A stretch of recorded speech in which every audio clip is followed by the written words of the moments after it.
নক্ষত্রসমূহ আকাশে রয়েছে, আকাশে তারা রয়েছে, তারা কি হয়, রাত্রিকালে দৃশ্যমান হয় এবং সকালবেলা তাদেরকে দেখা যায় না। আসলে আমরা দেখবেন যে ছোটোবেলায় স্কুলে ভূগোল বইতে কিন্তু আমরা পড়েছি এই সমস্ত কথা। কি না, আকাশে যে তারাগুলো রয়েছে তাদেরকে আমরা দিবাভাগে দেখতে পাই না, রাত্রিকালে দেখতে পাই। কিন্তু এই তারাগুলো কিন্তু আকাশে রয়েছে। আবার চন্দ্র কিন্তু রাত্রিকালেই দেখা যায়। আসলে এই বিজ্ঞান আমরা কেবলমাত্র ভূগোল বইতে নয়, আমাদের ধর্মগ্রন্থেও এই রকমের কথা আমরা দেখে থাকি। আসুন, নমস্কার।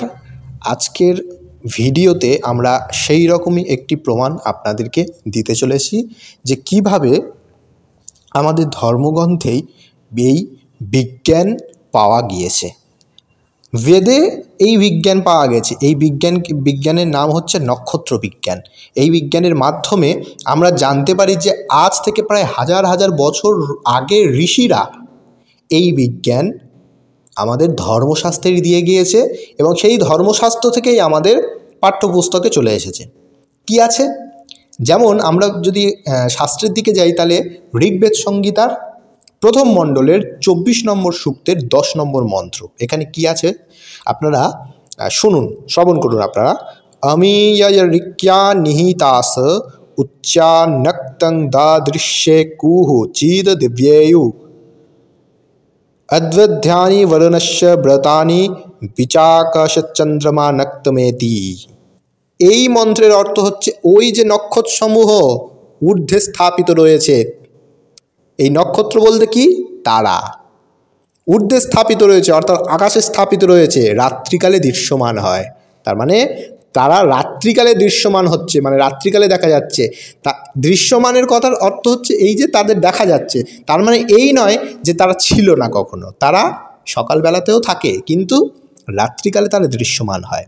আবার লেখা আছে যে দিবাভাগে কোথায় চলে যায়, প্রশ্ন করা হচ্ছে যে দিবাভাগে তারা কোথায় চলে যায়, অর্থাৎ দিবাভাগে তাদেরকে দেখা যায় না, কোথায় চলে যায়, এটা একটা প্রশ্ন।